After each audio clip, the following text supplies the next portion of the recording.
I first got introduced to Chris at Relentless Contracting from my sister who lives in the area. She had an amazing experience, and the reason I actually was even looking for a roofer says I had hail damage roughly 8 months ago, and I needed to be able to get my roof replaced, but I didn't feel comfortable with any of the people knocking on my door. And ultimately, what I didn't feel comfortable was support in the process with insurance. It's a really overwhelming experience.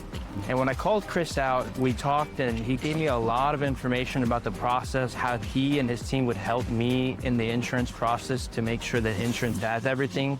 He spent a lot of time walking through all the specific details, and they were able to go and get a dramatic amount more money for our house and ultimately our transformation project.